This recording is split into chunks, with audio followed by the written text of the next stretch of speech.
Well, we had one station in Boston called WGBH that really began early to experiment with different kinds of presentations for the public. It was an educational channel.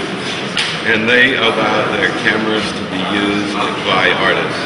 And so there was everything from street television to these very sophisticated programs with, say, the Boston Symphony. But the lines, obviously, were the television, the artists responding to television, and the fact that the first two, individual cameras. Namjoon Paik was the first to get a camera.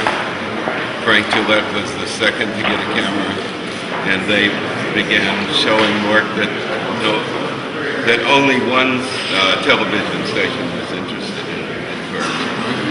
And they would get about 15 minutes between 12 midnight and 12:15.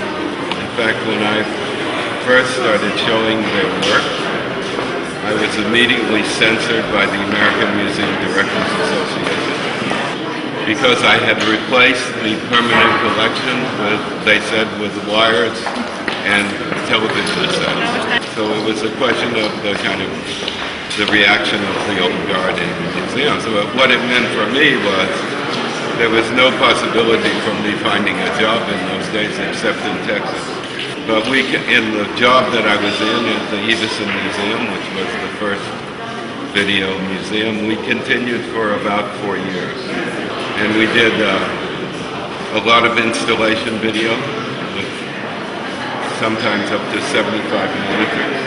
In fact, we did Namjoon Paik's Global Groove, which was probably his first most important piece.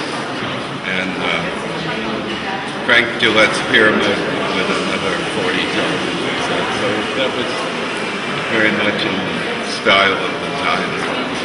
Finding the artists became collectives, and they actually did a lot of street television. They would go to communities.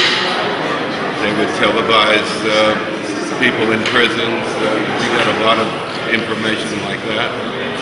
And increasingly some experimental.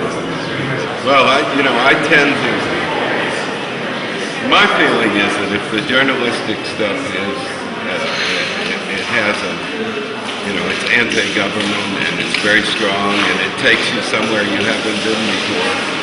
For example, next month we're showing 6 video projects from the democracy movement in Oaxaca. Was a lot of people were killed, and it was a big demonstrations, and the people who take over the town, to me, that's art. But, it's a question of quality. We had groups in the 60s and 70s. Then it ended for a moment, and then it began again in the 90s as art became more political. Groups were formed, probably to defend each other. Right?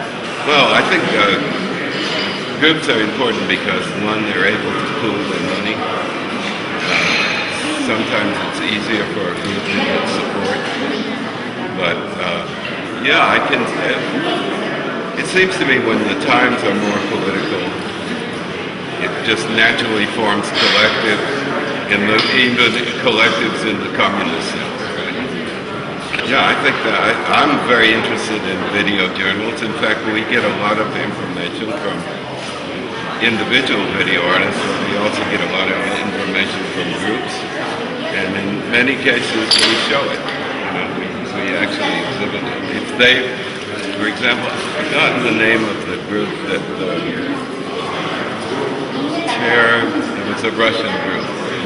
And they send us their videotapes, and we were able to show them in a big video.